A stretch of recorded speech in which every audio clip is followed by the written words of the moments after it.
오늘은 11번 문제 보겠습니다. 계속해서 언약신학을 우리가 살펴보고 있는데요. 창세기 14장, 15장, 그리고 출애굽기 17장, 18장을 비교해 보십시오. 그리고 멜기세덱은 아브라함과 만난 왕적 제사장을 가진 사람입니다. 이드로, 이 제사장과 모세가 만납니다. 의 만남의 공통점은 무엇입니까? 살펴보십시오. 라고 하고 있습니다. 멜기세덱은 질문을 해야 되겠다, 참. 12번, 공통점이 무엇이고? 아니죠. 12번이 아니라 11번이죠. 공통점이 무엇이고, 비교해보아서 만남의 공통점이 무엇입니까? 멜기세덱과 이드로, 아브라함과 멜기세덱의 만남, 이드로와 모세의 만남. 이 둘의 만남의 공통점이 무엇입니까? 무엇이죠? 누가 한번 말씀해 보세요. 공통점이 무엇이죠? 경지 형제. 아까 노트 필기 보니까 참 이쁘게 잘했더라. 만남의 공통점. 우리가 지난주에 우리가 설교한 건데요. 만남의 공통점은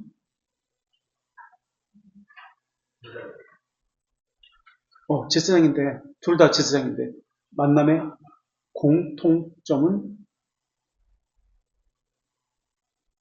자, 멜기세덱은 멜렉 왕입니다. 코엔 제사장입니다. 이 멜기세덱은 우리가 아담과 노아도 왕적 제사장의 역할을 했습니다. 왕이면서 제사장이었습니다. 의 연장선상에 있습니다. 멜기세덱은 의의 왕이었습니다. 샬렘 왕, 그죠? 예루살렘 샬렘 왕이었습니다. 자, 창세기 6장 9절. 우리 성경을 많이 찾아봅니다. 이 시간에는 6장 9절. 노아를 보겠습니다. 아담과 노아.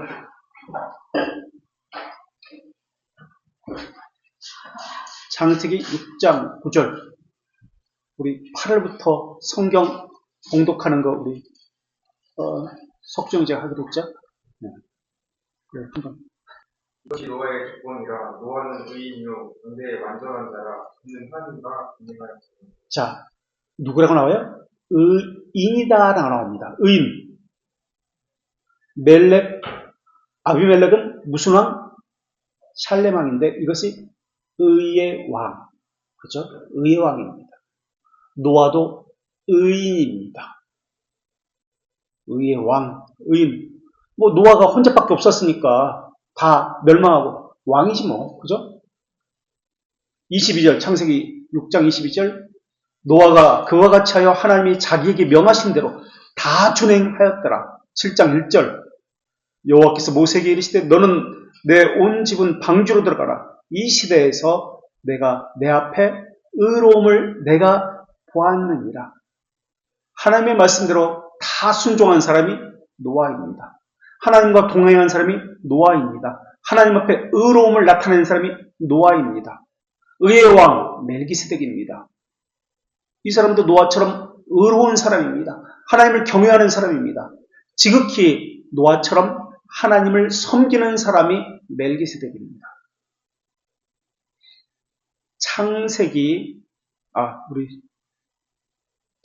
지금 9장을 창세기 14장 18절을 한번 볼까요?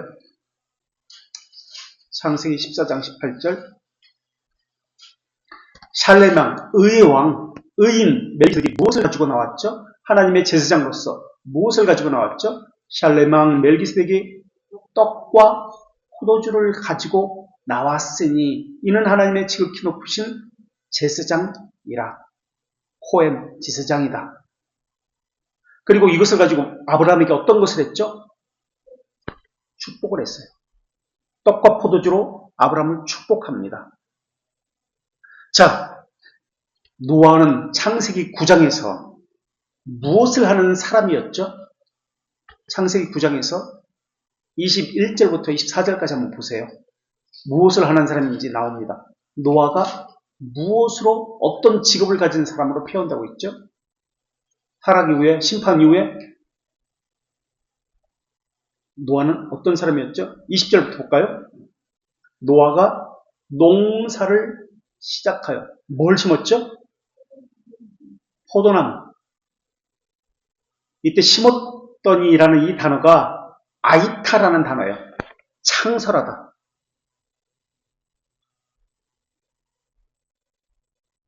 그리고 21절에 포도주를 마시고 취하여 그 장막 안에서 벗었더라.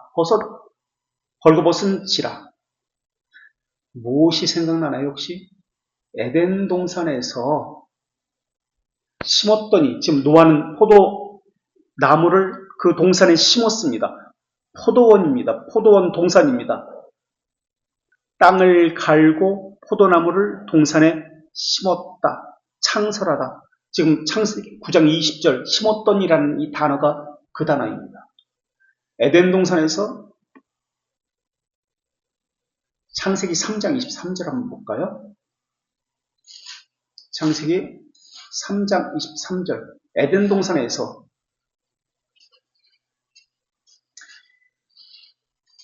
여호와 하나님이 에덴 동산에서 그를 내보내어 그의 근원이 된 땅을 갈게 하시니라. 이거 동일한 동사입니다. 갈게 하신다. 심었더니 아담은 어떤 사람이었습니까? 땅을 가는 사람이었습니다. 노아는 어떤 사람이었습니까? 땅을 가는 사람이었습니다.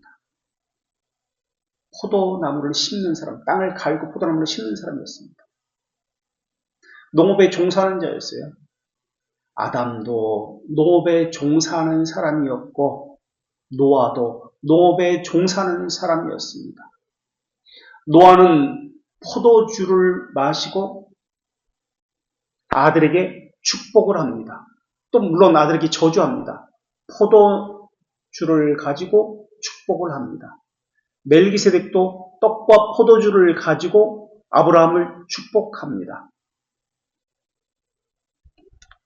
그래서 창세기 3장 19절과 창세기 9장 25절에 보면 떡과 포도주를 가지고 저주의 도구로도 사용하고 축복의 도구로도 사용되어집니다.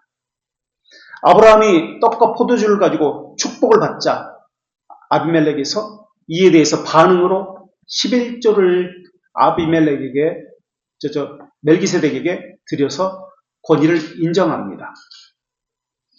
자, 이런 전제 하에서 노아와 아담의 비슷한 것을 가지고 다시 아브라함과 모세, 창세기 14장 15절과 또 출애굽 17장 18절에 비교를 하면서 유사성을 한번 또 찾아봅시다. 창세기 14장 1절부터 12절에 어떤 이야기가 나오죠? 창세기 14장 1절부터 12절에 전쟁이 나옵니다. 전쟁.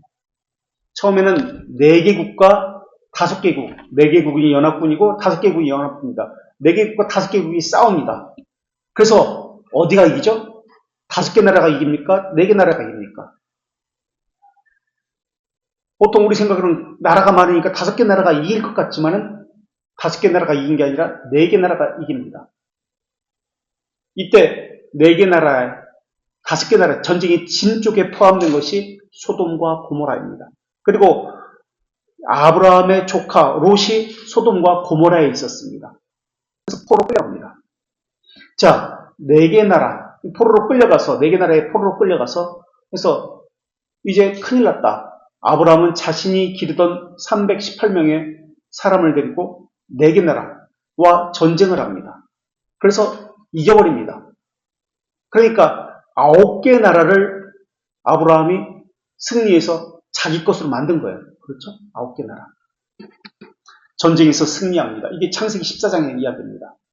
출애굽 17장에서 8절에서 10절까지 한번 볼까요? 손가락 끼고 보세요. 여기 다시 창세기 14장 다시 올 겁니다. 손가락 끼고 출애굽 17장 비교해 보겠습니다. 8절에서 10절. 모세는 어떤 전쟁에서 승리하게 되죠? 아말렉과 전쟁에서 어떻게 승리하죠? 참 웃기게 승리해요. 손을 들면 이기고 손을 내리면 져요. 이게 무슨 전쟁이야. 그러니까 이스라엘은 깨달았습니다. 이 전쟁은 우리에게 속한 것이 아니라 하나님께 속한 것이다. 하나님의 은혜로 이겼다는 것을 압니다. 아브라함도 마찬가지예요. 아브라함이 전쟁을 이긴 것은 9개 나라를 자기가 소유하게 된 것은 전쟁, 무기로의 힘으로 이긴 것이 아니에요. 하나님의 은혜로 이겼다는 것을 압니다. 열방과의 전쟁에서 승리한 것이 동일합니다. 아브라함도 모세도 동일합니다. 그렇죠? 첫 번째 동일한 것, 정죄에서 승리하는 것. 이 전쟁의 승리는 하나님의 승리였다는 것이 동일합니다. 전쟁의 승리 후에 어떤 일이 일어납니까? 창세기 14장 18절에서 20절에 보세요. 그리고 출애굽기 18장 1절과 2절에 보십시오. 손가락 끼고 비교해 보세요. 창세기 14장 18절에서 20절에는 누가 등장합니까? 멜기세덱이 등장해요. 멜기세덱은 왕이면서 제사장입니다. 그렇죠? 왕이면서 제사장이에요. 출애굽기 18장에 전쟁에서 승리하고 누가 등장합니까? 이 사람은 제사장입니다. 왕적 제사장이 등장합니다. 둘 다 똑같아요. 자, 그 다음에 창세기 15장에서 어떤 일이 있습니까? 아브라함은 전쟁에서 승리하고 왕적 제사장이 등장하고 그 다음에 어떤 일이 있습니까? 왕적 제사장이 등장하자 하나님과 언약을 체결합니다. 창세기 15장에 아브라함 언약을 체결합니다. 그리고 출애굽기 19장부터 24장까지 출애굽기 19장 모세 언약을 체결합니다. 신에서는 언약이라고도 하죠. 출애굽기 20장이 십계명이니까 둘 다 동일합니다. 승리 후에 왕적 제사장 등장하고 제사장이 등장 후에 하나님과 언약, 아브라함 언약 또는 모세 언약을 체결합니다. 그리고 다섯 번째, 우리 창세기 14장 20절에 그 왕적 제사장인 멜기세덱이 어떻게 하나님을 찬송하는지 한번 보세요. 14장 20절 상반절만. 너의 대적을 내 손에 붙이신 지극히 높으신 하나님을 찬송할지어다 하며 지극히 높으신 하나님을 찬송합니다. 그죠? 이번에는 똑같이 출애굽기 18장 10절 한번 보세요. 비교해 보세요. 어떻습니까? 비교했더니 창세기 14장 20절 상반절과 출애굽기 18장 10절 이드로가 이르되 여호와를 찬송하리로다. 멜기세덱도 하나님을 찬송하라고 그랬는데 그리고 뭐라고 이야기하냐면 너희를 애굽 사람의 손에서 바로와 바로의 손에서 건지내시고 애굽 사람의 손 아래서 건지셨도다. 아까 멜기세덱은 너희 대적을 내 손에 붙이신 하나님을 찬송하라고 합니다. 그러나 여기서 이드로는 애굽 사람의 손에서 건지신 여호와를 찬송하라. 똑같은 말이에요. 그죠? 너의 대적이나 애굽 사람이나 둘 다 대적이니까 똑같은 말 하고 있어요.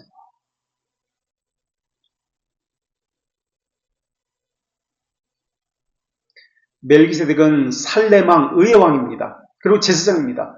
왕이면서 제사장으로서 아브라함을 축복합니다. 창세기 10장 19절에 이드로는 제사장으로서 모세에게 와서 무엇을 하죠? 18장 7절 한번 보세요. 출애굽기 18장 7절. 이드로는 제사장이었습니다. 모세의 장인이면서 모세에게 18장 7절 한번 읽어주세요. 모세가 나가서 그의 장인을 맞아 절하고 그의 입맞추고 그들이 서로 분란하고 함께 전하게 들어가서 예, 입맞춤 평안을 빌었더라. 평안이 뭐죠? 샬롬. 멜기세덱은 샬롬 왕인데 샬롬을 빌었더라. 똑같죠.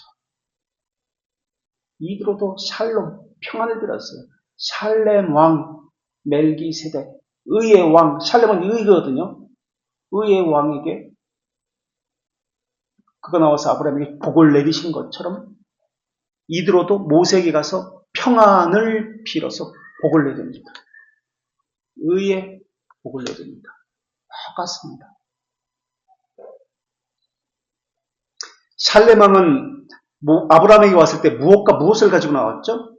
떡과 포도주를 가지고 나왔습니다. 그렇다면 모세에게 나온 이들은 무엇을 가지고 나왔죠? 번제물과 희생제물을 가지고 나왔습니다. 그렇죠? 그리고 모세는 하나님 앞에서 함께 떡을 먹습니다. 하나님 앞에서 떡을 먹어요. 그죠? 하나님 앞에서 떡을 먹는다라고 나옵니다. 그래서 멜기세덱은 아브라함에게 복을 선포하고 이드로도 모세에게 복을 선포하고 그리고 멜기세덱도 하나님을 높으신 하나님을 찬송했고 이드로도 하나님을 찬송하는데 그 호칭이 다릅니다. 창세기 14장 20절에서는 하나님을 찬송했고 이들은 여호와를 찬송했더라라고 나옵니다. 이 차이는 좀 이따 다시 설명하겠습니다. 한쪽에서는 하나님을 찬송했고 한쪽에서는 여호와를 찬송했습니다. 자, 또 멜기세덱은 그 축복을 아브라함에게 드렸을 때 아브라함은 어떤 반응을 했죠? 멜기세덱에 11조를 바칩니다. 11조가 상징하는 것이 무엇이죠? 11조는 내 것이 아닙니다. 이 전쟁에서 얻은 것은 하나님으로부터 온 것입니다. 이것을 상징하는 11조였어요. 이 전쟁은 내가 이긴 거 아닙니다. 이 소유는 내 것이 아니고 하나님 것입니다. 하나님이 주신 것입니다. 그것을 인정하는 것이 11조예요. 11조를 바치고 복종을 합니다. 모세는 어떻게 복종을 하죠? 이드로에게 절을 하고 복종을 합니다. 같은 개념이에요. 모세는 이드로에게 절을 합니다. 입을 맞춰 평을 절을 합니다. 복종의 표시예요.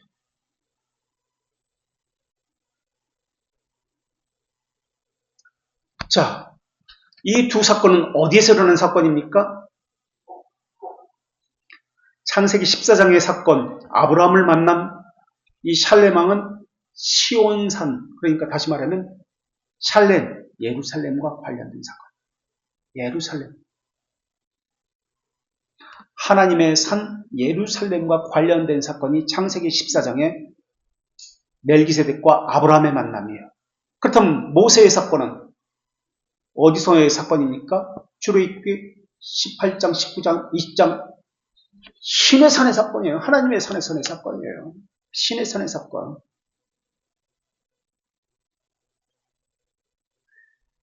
그리고 둘 다 모세도 그랬지만 아까 하나님 앞에서 떡과 희생 제물 이걸 함께 떡을 먹었더라라고 나왔죠. 마찬가지예요. 아브라함도 떡과 포도주를 함께 먹습니다. 하나님 앞에서 떡과 포도주를 먹습니다. 아브라함도 그리고 여기도 하나님 앞에서 떡을 먹습니다. 하나님 앞에서 하나님께서 베푸신 상을 그러니까 식사를 합니다. 하나님 앞에서 떡을 먹으니라. 출애굽기 18장 12절에 아까 읽었죠? 그래서 나옵니다. 그래서 하나님의 백성의 대표성으로서 창세기에서는 아브라함을 들었고 출애굽기에서는 모세를 들어서 하나님의 전쟁에서 승리하게 하신 하나님을 경험하게 했습니다. 아브라함은 하나님을 경험한 거예요. 하나님 어떤 분인지. 그래서 하나님을 찬송하게 됩니다. 하나님이 어떤 분인지 배웠습니다. 그래서 내 것이 아니라 하나님의 것입니다라고 11절 듣고 여기서는 무릎을 꿇고 복종을 합니다. 절을 합니다. 그리고 그 이후에 왕 같은 제사장을 만나서 하나님과 언약을 체결합니다. 이것을 아브라함 언약, 이것을 모세 언약이라고 이야기합니다. 아브라함 언약, 모세 언약 이름만 다를 뿐이지 그 구조는 동일합니다. 이런 구조가 여기만 나올 것 같으세요? 앞으로 배우겠지만은 동일합니다. 동일하게 나와요. 자, 요게 바로 아브라함 언약과 모세 언약의 차이라면 차이 또는 공통점이라면 공통점입니다. 그러니까 멜기세덱과 이들의 만남의 공통점이 바로 이겁니다. 자, 12번 볼까요? 그렇다면 아브라함 언약, 아니 아담 언약, 아브라함 언약, 모세 언약의 공통점이 무엇입니까? 그 의미는 무엇입니까? 이것은 혹시 답할 수 있어요? 하도 몇 주 전에 설교한 거라. 12번. 그 의미는 무엇이죠? 공통점은 무엇입니까? 아담 언약, 아브라함 언약, 모세 언약의 공통점. 다 동일하다고 했습니다. 그것이 은혜가 무엇입니까?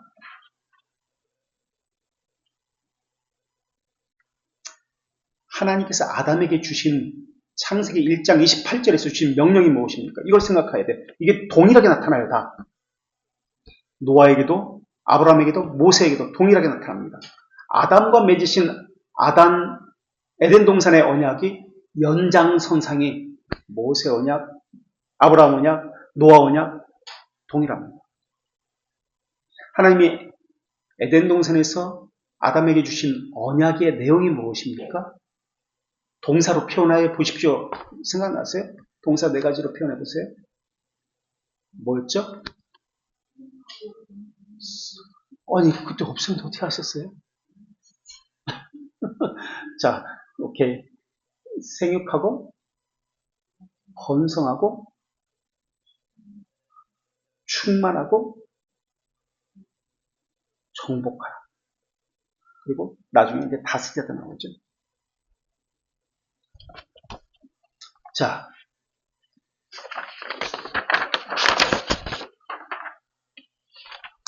창세기 1장 28절을 한번 읽어보겠습니다. 여기서부터 모든 것이 비롯되니까 1장 28절 한번 또 석준 형제가 한번 크게 읽어주세요. 1장 28절. 하나님이 그들에게 복을 주시며 하나님이 그들에게 이르시되 생육하고 번성하라 생육, 번성, 땅에 충만, 땅을 정복, 다스리라. 네, 다스리라. 6가지죠? 자, 9장 1절 한번 볼게요. 생육, 번성, 충만. 이것은 뭐가 되는 거예요? 자손에 대한 거예요. 자손. 그죠? 자식에 대한 거예요. 생육하라, 자식이 된 거예요. 번성하라, 자식이 된 거예요. 충만하라, 자식이 된 거예요. 정복은 다스리라. 뭐 관련된 거죠? 땅에 관한 거예요. 2가지의 개념은 자식에 관한 거, 땅에 관한 거. 자식과 땅, 요 2가지는 구약의 전체 나와요. 모든 언약에. 다시 볼게요. 창세기 9장 1절 노아 언약입니다. 하나님이 노아와 9장 1절에 그 아들들에게 복을 줍니다. 아까 창세기 1장 28절에서 복을 줬죠? 그 복의 내용이 무엇이죠? 그들에게 이르시되 생육하라, 번성하라, 땅에 충만하라. 지금 이렇게 얘기 나와요. 아브라함 언약 볼까요? 창세기 12장 2절에서 3절 볼게요. 창세기 12장 2절에서 3절. 창세기 12장 2절에서 3절. 하나님이 내가 너로 큰 민족을 이루고 내게 복을 주어 내 이름을 창대하게 하리니 너는 복의 근원이 될지라 라고 말씀하시고 창세기 13장 16절 볼까요? 13장 16절. 13장 16절. 내가 너의 자손이 땅의 티끌같이 되리니 사람이 땅의 티끌을 능히 셀 수 있을진데 내 자산도 세리라. 그러하리라. 그리고 이제 15장에서 하늘을 우려로 묵벌을 셀 수 있는지 보라. 너의 자손도 이와 같이 되리라. 창세기 15장 5절. 자손에 대한 축복을 줍니다. 자손이 엄청나게 많다는 거예요. 모래알처럼 많다는 거예요. 너의 자손이. 이게 아브라함의 축복입니다. 생육하고 번성하라. 충만하라. 이게 지금 동일한 아브라함의, 노아의, 아담의 언약입니다. 자, 이번에는 모세로 가볼까요? 출애굽기 1장 7절.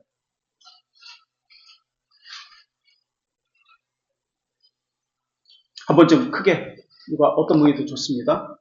한번 읽어주세요. 1장 7절. 그래서 준이 좋다. 네. 1장 7절. 이스라엘 자손은 생육하고 들어가 번성하고 매우 강하여 땅에 가득하게 되었다. 보세요. 이스라엘 백성이, 이스라엘 자손이 이제 모세 얘기합니다.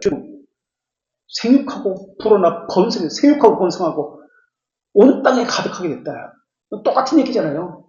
창세기 1장 28절 똑같은 얘기예요. 노아에게도 아브라함에게도 지금 모세 시대에도 똑같은 이야기예요. 생육 번성해라. 똑같아요. 그리고 아브라함은 복의 근원이라고 했습니다. 그렇죠? 에덴 동산에서 아담은 어땠습니까?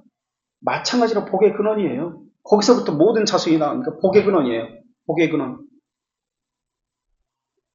이번에는 출애굽기 4장 22절 한번 볼게요. 하나님 모세 시대에 이스라엘 백성들에게 뭐라고 말씀하시는지 보세요. 출애굽기 4장 22절. 네. 연어가 한번 좀 읽어주실래요? 4장 22절.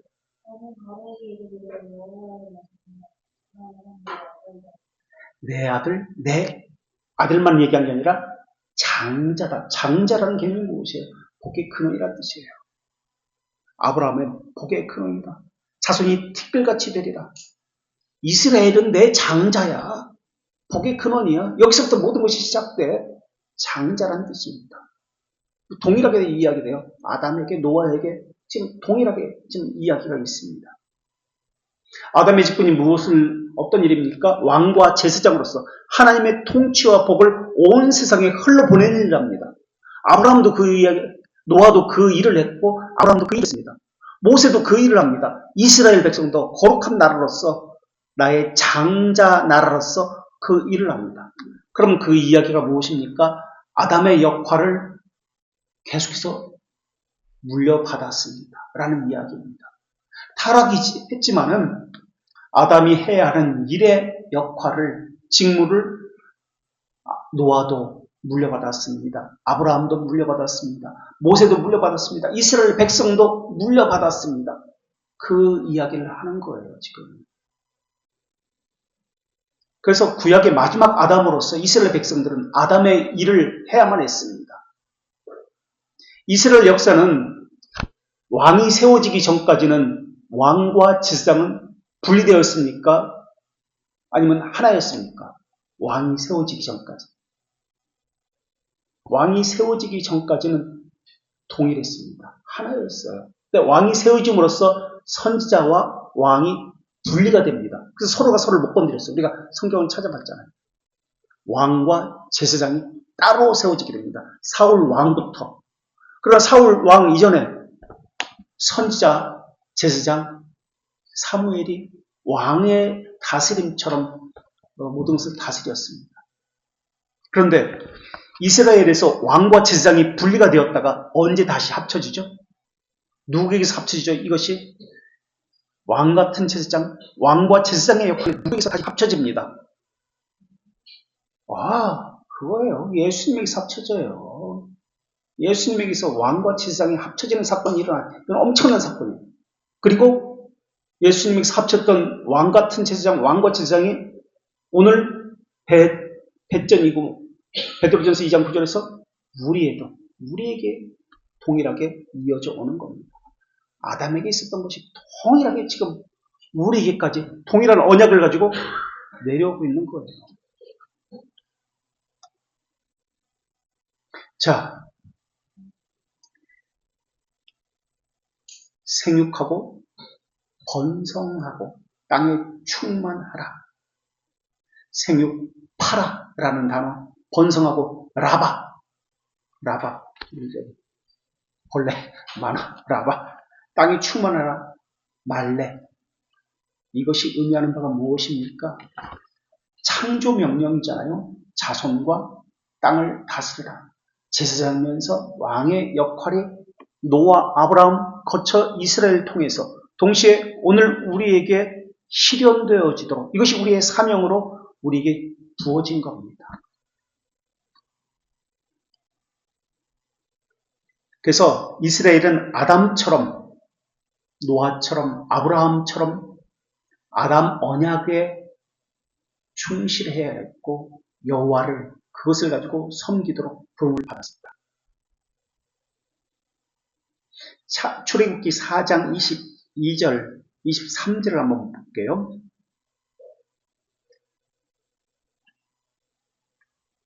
출애굽기 4장 22절과 23절. 제가 읽겠습니다.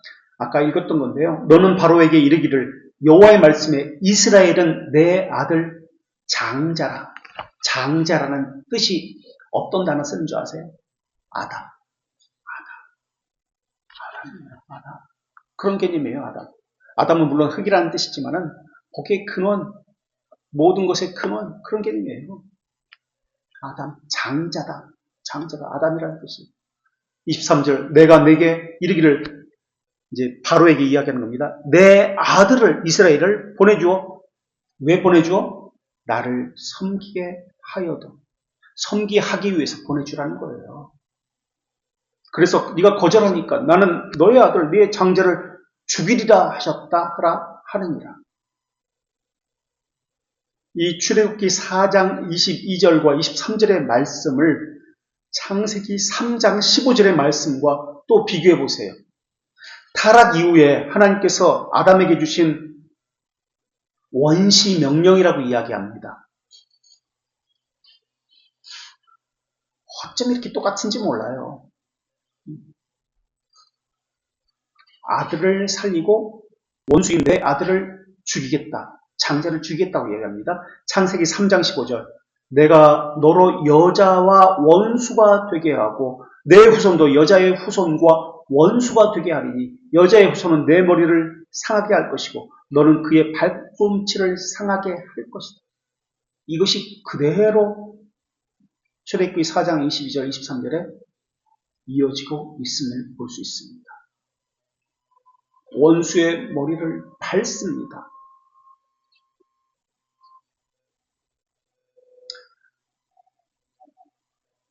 우리 창세기 2장 8절에 하나님께서 에덴 동산을 창설하시고 아담을 어디에 두셨죠? 거기서 만드신 것이 아니라 다른 데서 만드셔서 창세기 2장 8절에 보세요. 창세기 2장 8절. 창세기 2장 8절. 연합 한번 또 다시 한번 읽어주실래요? 2장 8절.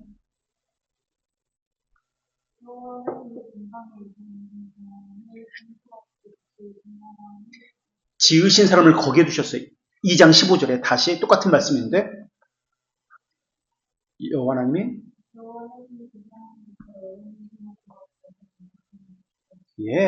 그 사람을 이끌어서 에덴 동산에 두셨어요. 그죠? 하나님이 에덴 동산에 두셔서 경하고 지키게 하셨습니다.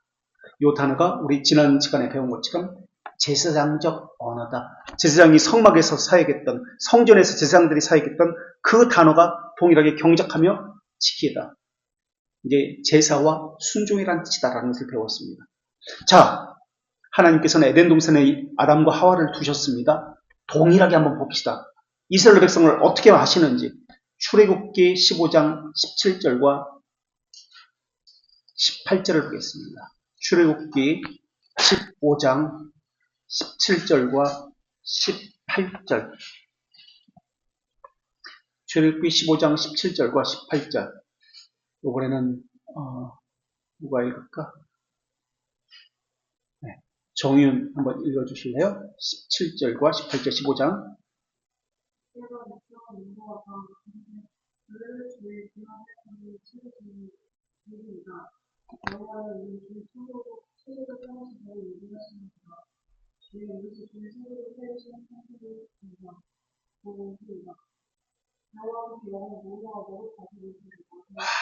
놀랍지 않아요?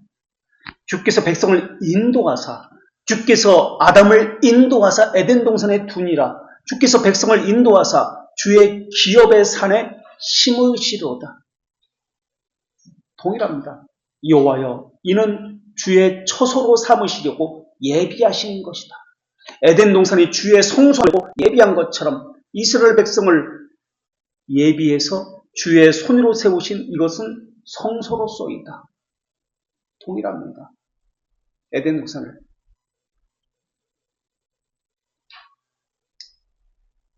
자, 13번. 혹시 여기까지 질문이나 나누고 싶은 거 있어요? 너무 좀 머리가 아프죠? 성경을 계속 찾아보니까. 뭐 깨달은 거나 나누고 싶은 거 있어요? 몇 가지만 한 것만 해도 지금 너무 힘들어. 대단하죠. 성경이 참 동일해요. 하나님의 말씀은 변함이 없어요. 일관성을 가지고 있어요. 이런 구조가 성경 전체에 동일하게 나타난다고 생각해 보세요. 그래서 언약의 구조를 통해서 우리가 성경을 보는 거예요. 언약의 관점에서. 그래서 구약, 신약이라고 합니다. 대단해요. 자, 13번. 아브라함이 멜기세덱과 언약 체계를 맺기까지 구조는 어떻습니까? 아브라함이 두 가지 약속을 받습니다. 땅의 약속과 자손에 대한 약속. 이거는 에덴 동산에서 아담이 받은 약속입니다. 후손에 대한 것과 땅에 관한 약속은 아담만 받은 것이 아니라 노아도 받습니다. 그리고 아브라함도 받습니다. 그걸 보자는 거예요. 창세기 13장 12절에 13장 12절, 13절을 제가 한번 읽어보겠습니다. 창세기 13장 12절. 아브라함은 가나안 땅에 거주하였고, 가나안 땅은 어디입니까? 하나님께서 약속하신, 지시하신 땅입니다. 이스라엘 백성이 가고자 하는, 출애굽한 이스라엘 백성이 가고자 하는 땅이 가나안 땅입니다. 하나님이 지시한 땅. 약속의 땅에 머물렀습니다. 그런데 조카 롯은 거기에 머물지 않습니다. 그 지역의 도시들에 머물며 그 장막을 옮겨서 소돔까지 이르렀더라. 소돔에 왜 이릅니까? 소돔 사람은 여호와 앞에서 악하며 큰 죄인이었더라. 사람들이 보기에는 화려하고 사람들이 많고 즐길 거리가 많습니다. 이것을 보면서 약속의 땅은 볼 게 없으니까 여기엔 나오지 않습니다만 롯은 약속의 땅, 하나님의 명령 무시했던 것으로 보여요. 사람들이 보기에 좋은 그 땅을 차지하기 위해서 소돔까지 이사 갔다고 보여집니다. 14절에 롯이 아브라함을 떠난 후에 실망하고 있는 여기엔 성경은 안 나옵니다만 제가 띄워놓자면 롯이 아브라함을 떠난 후에 실망하고 절망하고 있던 일가친척 없는 아브라함에게 여호와께서 이르시되 너는 눈을 들어 너 있는 곳에서 북쪽과 남쪽 동서를 바라보라. 15절 보이는 땅을 내가 너와 내 자손에게 주리니 영원히 이르라. 내가 내 자손이 땅의 티끌까지 되리니 사람이 땅의 티끌을 능히 셀 수 있을진데 내 자손도 세리라. 너는 이제 그만 절망하고 일어나서 그 땅을 종과 횡으로 두루 다녀보라. 내가 그것을 내게 주리라. 그러자 18절에 이에 절망해서 자신의 유일한 후계자로 생겼던 롯을 떠나보내고 나서 이에, 이건 제가 넣은 겁니다. 이에 아브라함이 장막을 옮겨 헤브론에 있는 마므레 상수리 수풀에 이르러 거주하며 거기서 비로소 여호와께 제단을 쌓았더라. 조카 롯은 약속의 땅에 살기를 싫어했습니다. 화려한 땅이 아니기 때문에, 볼 것이 없기 때문에, 사람들이 보기에 너무나 척박한 땅이었다고 보여졌기 때문에. 그러나 아브라함은 하나님의 땅이기 때문에 그것에 머뭅니다.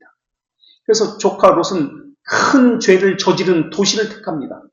그리고 나서 전쟁이 일어나는 거예요. 전쟁에서 망하는 거예요. 그래서 포로로 잡혀가는 거예요. 그래서 포로로 잡혀가서 출애굽기 14장에서 전쟁이 있고 그러면서 멜기세덱 이야기가 등장하는 거예요.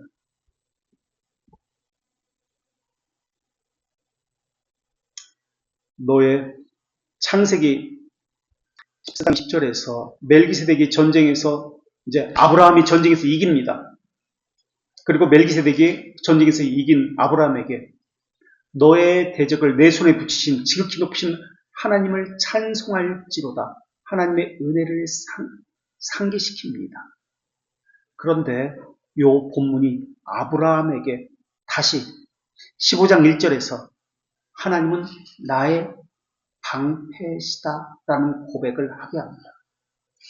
15장 1절에서 하나님이 나는 너의 방패시라. 방패라는 단어는 마겐이라는 단어입니다.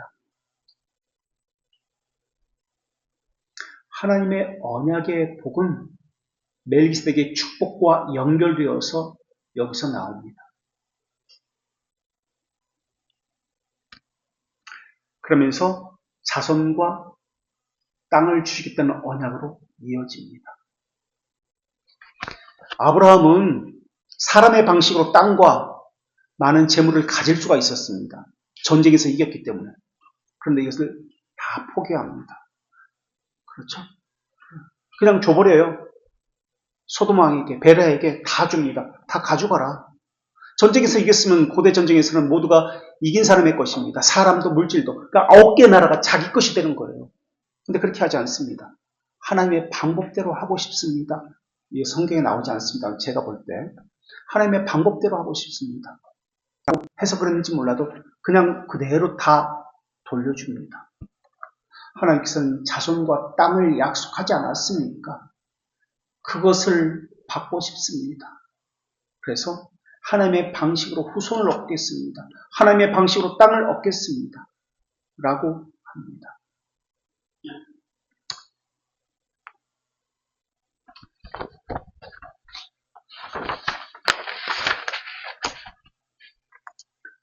그런 후에 성찬식을 행합니다. 떡과 포도주를 먹으면서 엄숙한 맹세를 합니다. 그래서 떡과 포도주를 가지고 나온 멜기세덱 앞에서 함께 먹고 언약을 체결합니다. 성찬식의 의미가 무엇이죠? 떡과 포도주를 가지고 나와서 그들과 함께 하나님 앞에서 먹었습니다. 성찬식의 의미가 무엇이죠? 성찬식의 의미. 자기를 살피는 것인데 무엇을 하겠다는 서원, 무엇을 하지 않겠다는 맹세 또는 서약이라고 합니다. 무엇을 하겠다는 소원을 내대르라고 합니다. 소원, 하겠다. 나는 평생 선교사로 살겠습니다. 이게 소원이에요. 그러면은 서약 또는 맹세는 무엇입니까? 나는 평생 시집 안 가고 결혼하지 않고 살겠습니다. 무엇을 하지 않겠다. 서약입니다. 맹세 서약, 이시아르라고 합니다. 이시아르. 우리 지난 시간에 했던 것처럼 이시아르, 맹세 서약 같은 말입니다. 그래서 서원과 서약이라고 합니다. 이걸 둘을 약속, 서원, 무엇을 하겠다. 서약, 무엇을 하지 않겠다. 또는 맹세. 그래서 성찬은 무엇입니까? 무엇을 해야 하는데 하지 않은 것이 있는지 살피는 것. 무엇을 하지 말아야 하는데 했는지 살피는 것. 그래서 성찬을 우리가 금요기도회 때 이제 성경 공부 때 성찬에 대해서 배울 때 언약 갱신식이라고 이야기합니다. 언약 갱신. 내가 언약을 잘 지키고 있는지 살피는 겁니다. 성찬은 언약 살피는 겁니다. 언약을 잘 지키는지. 그런 후에 언약 체결식을 하려고 제물을 뒀는데 어떤 일이 벌어집니까? 창세기 15장 10절에 15장 10절 보겠습니다. 15장 10절에 아유 오늘 다 못하겠다. 그죠? 다음 주에 유사 그리스도인 3을 해야 될 것 같은데 이건 이제 13번이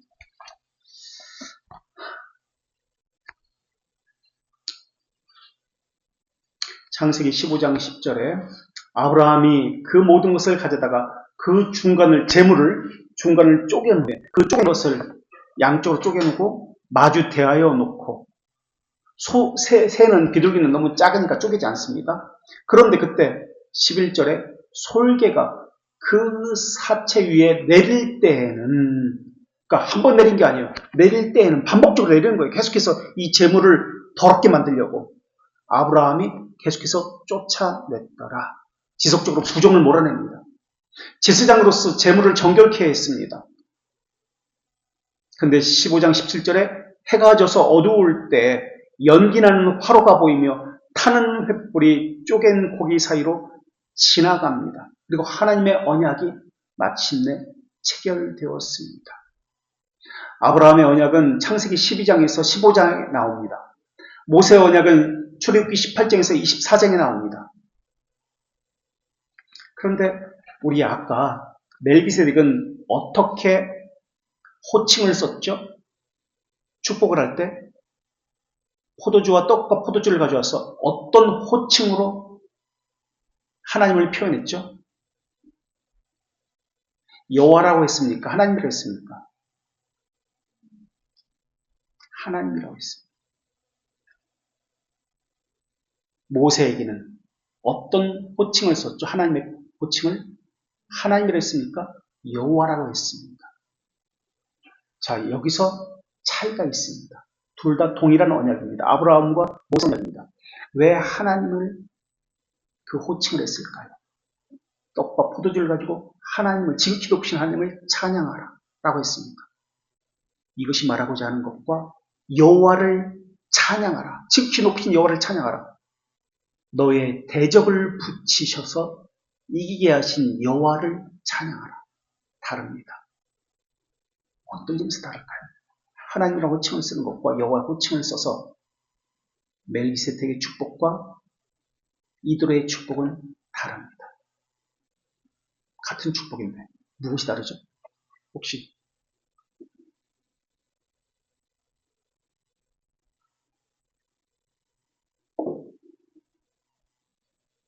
멜기세덱의 축복은 창조 언약입니다.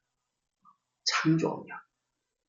하나님이라는 호칭은 엘로힘, 능력과 권세를 이야기합니다. 그래서 태초에 하나님이 천지를 창조하시니라. 여호와께서 창조하셨다고 말하지 않고 하나님, 엘로힘, 능력이 하나님이 천지를 창조하셨다. 33번 나온다고 우리가 역사에서 봤습니다. 창조의 하나님을 지극히 찬양하는 것이 멜기세덱의 찬양이에요. 창조 언약을 찬양합니다. 그러나 이 뒤에 모세의 이 언약은 이도가 무엇을 찬양하냐면 너의 대적에서 구원해내신, 사실 애굽에서 구원하는 것은 한참 전이에요. 지금 전쟁에서 싸워서 이긴 것은 아말렉입니다. 그런데 이드로는 어디서 아말렉 전쟁에서 이기신 하나님을 찬양하라 그렇게 말하지 않아요. 애굽에서 너의 대적에게서 구원해내신 여호와를 찬양하라. 이것이 말하고자 하는 것은 어떤 언약일까요? 무슨 언약? 앞에서는 창조 언약이었습니다. 멜기세덱은 창조 언약, 창조의 하나님을 찬양했습니다. 여기서는 이드로는 무슨 언약? 구속 언약. 그렇죠. 구속 언약. 예수 그리스도를 찬양하라 그 얘기하는 거예요. 지금 구속주 하나님을, 너를 적에게서, 우리 창세기 3장 15절과 읽었잖아요. 그리고 출애굽기 4장 읽었잖아요. 똑같은 구조를 가지고 너의 대적의 아들을 죽이겠다 하신 그걸 읽었잖아요. 그 차이예요. 그래서 구속 언약입니다. 그래서 아브라함 언약은 창조 언약. 이 창조 언약은 무엇으로 이어집니까? 자, 아브라함 언약은 12장에서 창세기 15장까지 나옵니다. 모세 언약은 출애굽기 18장에서 24장까지 나옵니다. 그런데 아브라함의 언약은 창조 언약입니다. 창조 언약은 무엇과 관련되어 있죠? 에덴 동산에서 아담에게 아브라함이 두 가지 것을 복을 주겠다고 했습니다. 다시 말하면 창조 언약은 땅에 관한 언약과 자손에 관한 언약입니다. 그럼 이것이 어디에 나옵니까? 창세기 12장에 땅에 관한 언약을 주십니다. 그리고 이어서 창세기 15장에 아브라함의 자손에 관한 언약을 주십니다. 동일해요. 성경은. 기가 막히죠. 창세기 1장 28절 가지고 이렇게 성경 전체를 풀어가고 있어요. 이게 창조 언약이에요. 그래서 연결됩니다. 창조 언약은 땅에 관한 언약, 자손에 관한 언약으로 연결되어 있습니다. 그렇다면 출애굽 이후에 이도의 모세 언약은 출애굽기 18장에서 24장까지 연결됩니다. 그래서 출애굽에서 구원하신, 애굽의 대적에서 구원하신 그 여호와를 찬양하라라고 할 때 구속 언약을 이야기합니다. 그렇다면 구속 언약을 이야기할 때 땅과 자손은 아니네? 그럼 어떤 언약이 이어질까요? 구속 언약 다음에 출애굽기 18장에서 구속 언약이 나옵니다. 그 다음에 19장과 20장 어떤 언약이 나와요? 21, 22, 24장까지 어떤 언약이 나와요? 어떤 이야기들이 나와요? 출애굽기 20장에서 뭘 봤습니까? 그렇죠. 율법 언약이 이어집니다. 구속 언약이 있고 율법 언약이 이어집니다. 이런 구조를 가지고 있어요. 율법 언약으로 연결됩니다. 그러니까 구속 언약과 율법 언약은 정반대의 것이 아닙니다. 창조 언약과 땅의 언약, 자손의 언약은 동일한 것입니다. 마찬가지로 구속 언약은 율법 언약과 동일선상에 있습니다. 이렇게 볼 수 있어요. 율법 언약은 우리가 지킬 수 없다는 것을 이야기하는 거 아닙니까? 아닙니다. 예수 그리스도께서 지키시는 언약을 이야기한 거예요. 그게 율법 언약이에요. 그게 구속 언약이에요. 구속주 하나님에 대해서 이야기해요. 앞에서는 창조주 하나님을 이야기했다면 여기서는 구속주 하나님을 이야기하는 거예요. 출애굽에서는. 여기까지. 혹시 질문 있으세요? 아직 8분이 남았는데 너무 머리가 아파. 힘들어. 성경을 너무 많이 찾아봤어요. 14, 15 몇 장까지나? 16, 17, 18, 19번까지 있구나. 21번까지 있네. 맞네. 어쩔 수 없이, 어쩔 수가 없어요. 유사 그리스도인 3으로 다음 주에 죄송하지만 하겠습니다. 그리고 그 다음에 히브리서 1장 다시 13절을 그 다음 주는 오늘보다 더 어려워. 율법으로 가기 때문에. 그래서 성경 전체를 이런 관점, 요한계시록까지 동일하게 살펴보게 됩니다. 그래서 창세기 1장 28절부터 이게 동일하게 이어집니다. 질문이나 깨달은 거 있으세요?